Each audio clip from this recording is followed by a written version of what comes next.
Shalom, giving all glory, honor, and praises due to Yahweh, Bahashem, Yahweh Shai, Bahashem, Rakah HaKodash. That's the name of the Father, Son, and the Holy Spirit in whom we praise. Give it double honors to our apostles, elders, and bishops of Great Millstone who rule well over the flock of Israel. Shalom and salutations to you, Akim, out here pushing the words of truth and sincerity.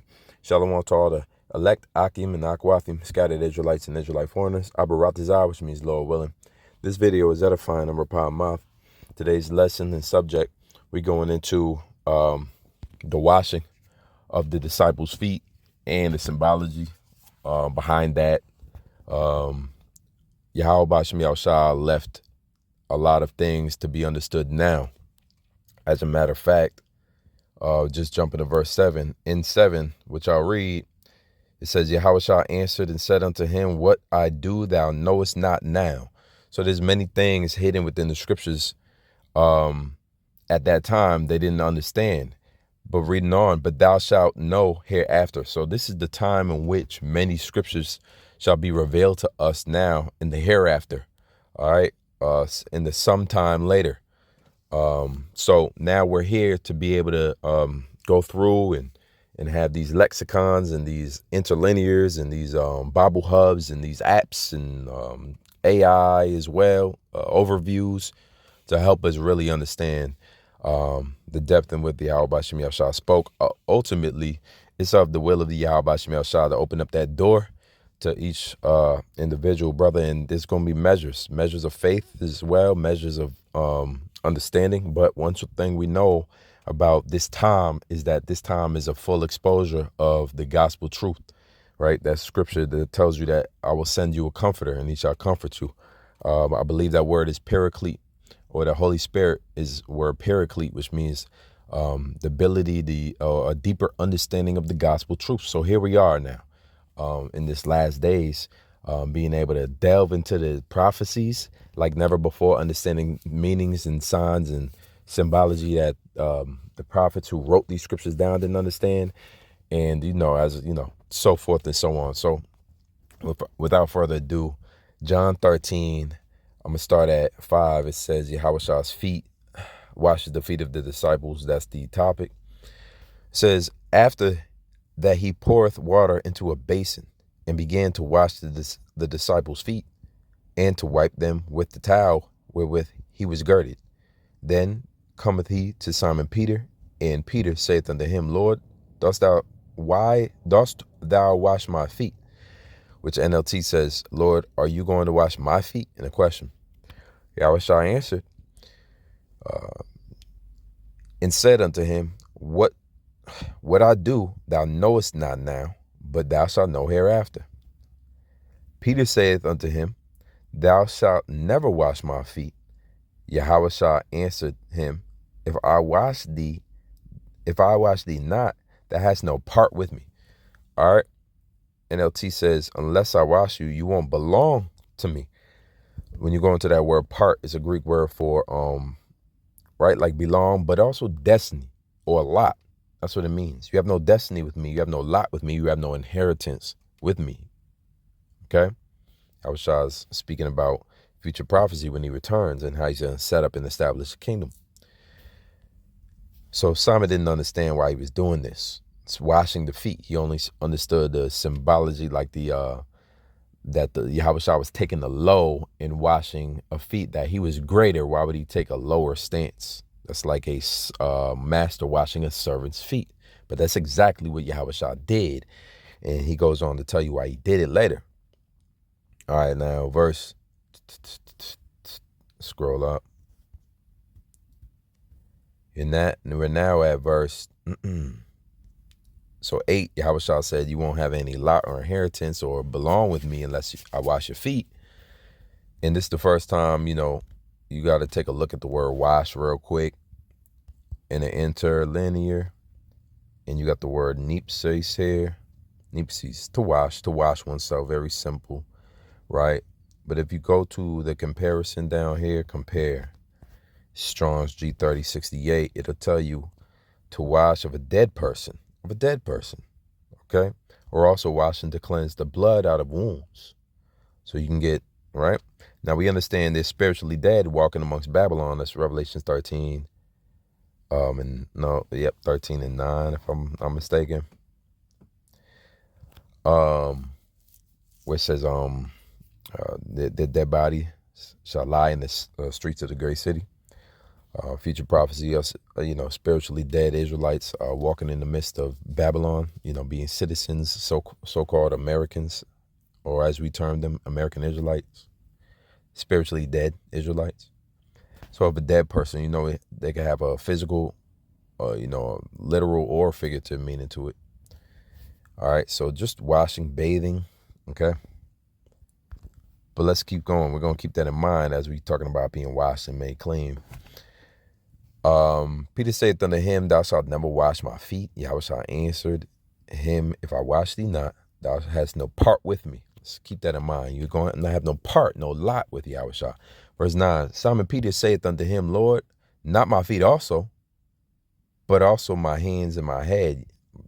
Simon Peter saying, okay, well, you know what? In that case, I understand the spiritual representation. Now that you put it that way, I can't belong to you unless I get washed. So you know what? Wash everything. Wash it. Wash. I'm completely in need of washing, head to toe. He meant that. He wasn't being, sarcastic or anything. He said, Lord, I'm unclean.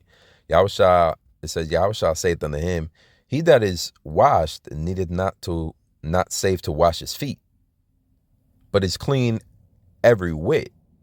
And ye are clean, but not all. So there's a few things you got to touch on these scriptures. He's saying he that is washed not need to wash everything except for his feet. What's the NLT says? Yahushua replied, a person who hath bathed all over does not need to wash except for the feet to be entirely clean.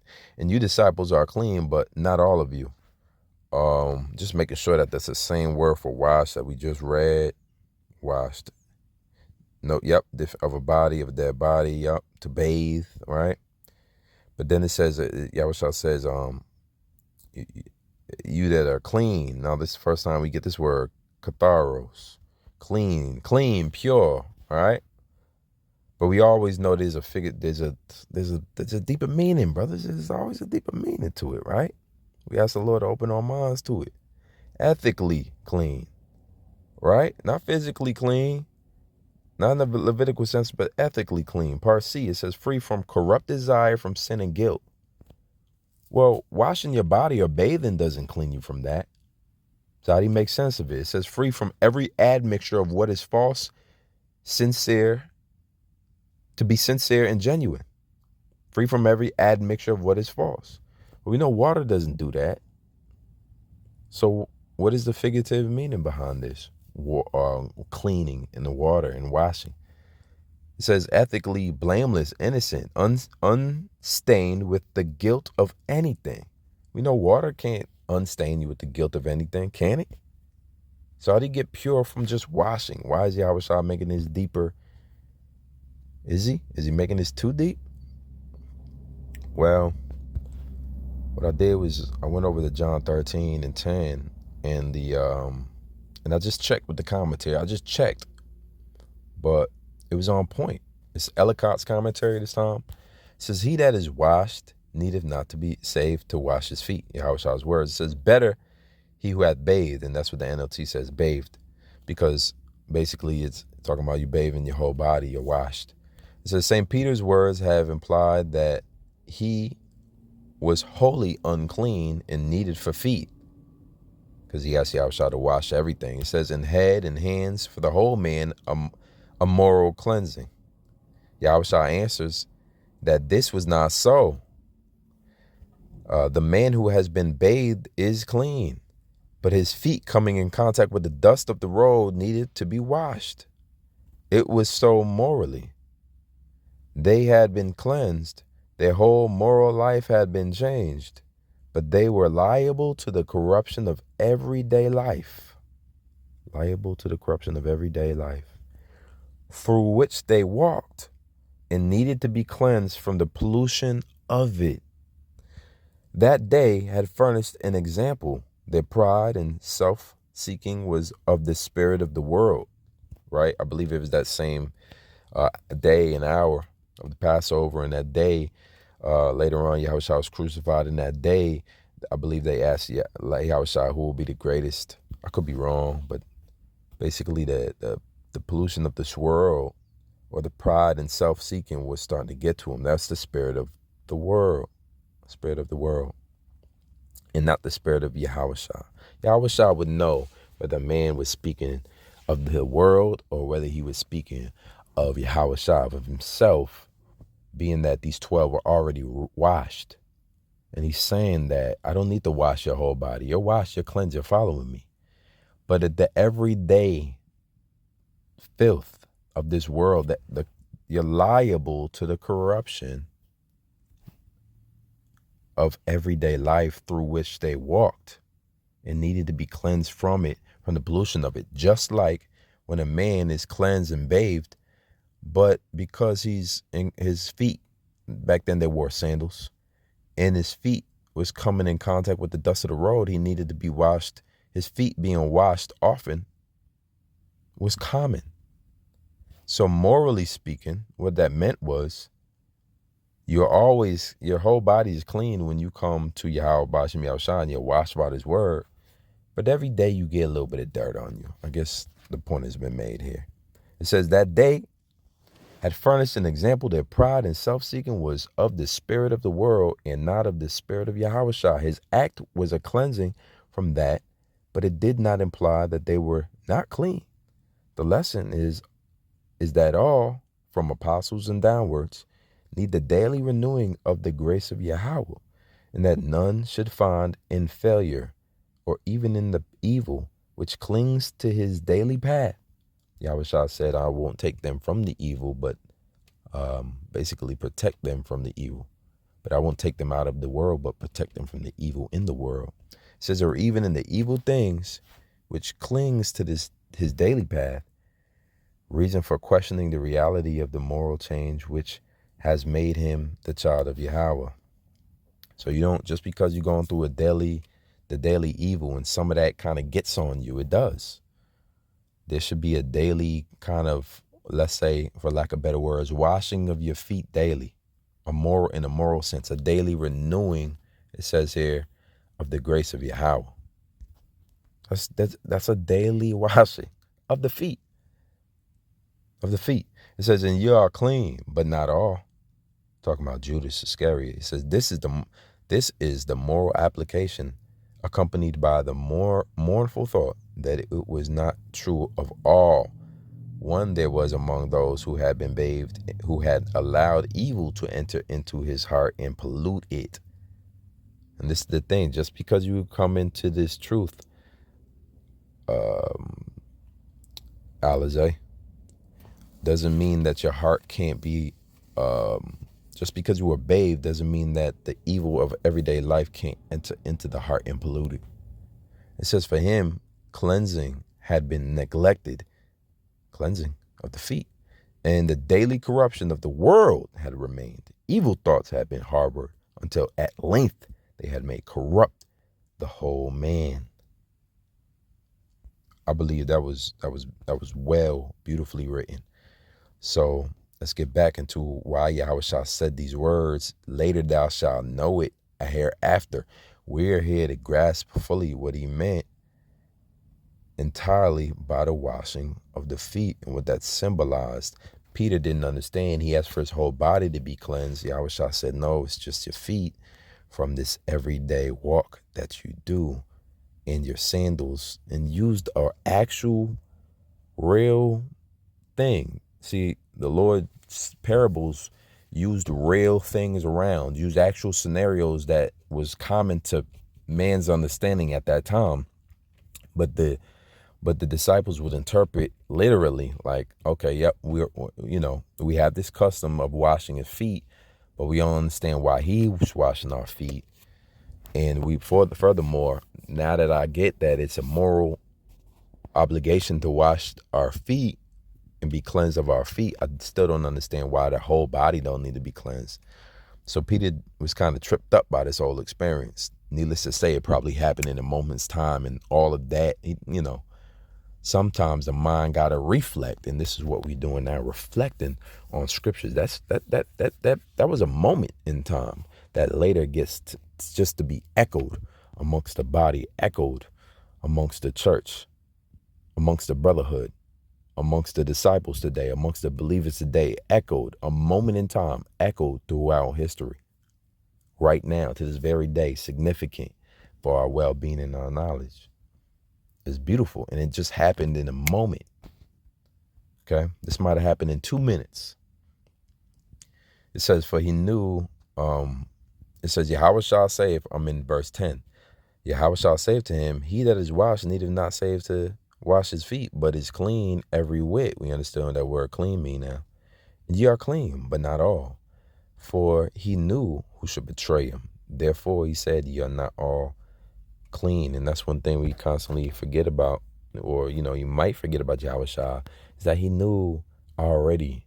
He knew what men were thinking. He knew what would happen to him. He understood future prophecy. There was not a point in time he was speaking something and had to go back and change his words because he didn't really understand what he was saying.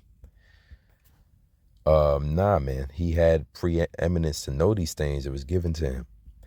Verse 12, it says, so after he had washed their feet and had taken his garments and was set down again, he said unto them, know ye what I have done to you? He's always asking, do you understand what I was doing?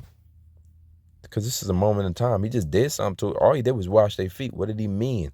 That's what they're saying, because it just happened in 2 minutes. It happened in maybe 10 minutes, washing all the disciples' feet, maybe 15, 25 minutes, half hour.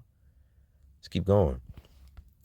You call me master and Lord, and ye say, well, for so am I. And if your Lord and master have washed your feet, you also ought to wash one another's feet. And you see that washing was done to purify, again, the everyday filth that happens in a man's life because of the world being evil, a daily purification process of the feet. Not that you're unclean, but it's just the feet, what you got on you that day. It needs to be washed off. But without washing that daily filth off, well, now you're allowing that to creep in and pure and take that what is pure, what is already washed, ethically, morally, you're allowing the world to seep in and creep in if you don't daily wash them feet, man. Heavy. It says, for I have given you an example that you should do as I have done unto you. So not only are we obligated to wash our own feet, but we have to wash each other's feet. Does this mean when we come in for the Passover, I need all brothers to take their shoes off, please? No, we don't do it if it's we don't call all you me how about Shimmy. We don't need to physically do that. Although some do, brothers have done this before. And to whomever did it, that was for that brother. He chose to do that. But it is not recommended or a staple in GMS to neither baptize with actual water, dunk people in the water. All right, we're not headed to the Guadalupe River no time soon to dunk, or the Hudson River no time soon, or the Mississippi River no time soon. Or neither do when brothers come in for the Passover, do we tell brothers to take their shoes off. Let me wash your feet. But instead, your obligation to wash another's feet every day belongs in the work that you put out as far as your videos and your edification and just cleaning off the filth of every day, whether it be exhortation, whether it be prophecy, mainly prophecy. Just a quick washing, right? Some videos are just 5 minutes. Wow. Some videos are 10 minutes. A quick wash of the feet, not the whole head to toe. There's not too many exhaustive, I'm going to break down the entire book of Isaiah. You don't see that. That'll be a washing of the entire body. But a quick feet wash, 15, 20-minute video. Great Millstone is known for that. Let's continue. So we're obligated now to wash each other's feet in that way, in that sense. For I have given you an example that you should do as I have done unto you. An example, it's a good word to know. The word here is hypodigma, and it means an example for imitation of a thing to be imitated, simply. Of a thing to be imitated. We imitate Yahweh's example. That's why he made the example and said it was an example. Don't you understand what I'm doing? Does anybody understand what I did? I gave you an example. It says, for I've given you an example that you should do as I have done. Verily, verily, I say unto you, the servant is not greater than his Lord, neither he that is sent greater than he that sent him. If you know these things, happy are ye if ye do them. NLT, now, if you know these things, Yahweh will bless you for doing them. That's how you'll become happy. So, Abu Ratazar, this video was edifying. Until next time, Shalom.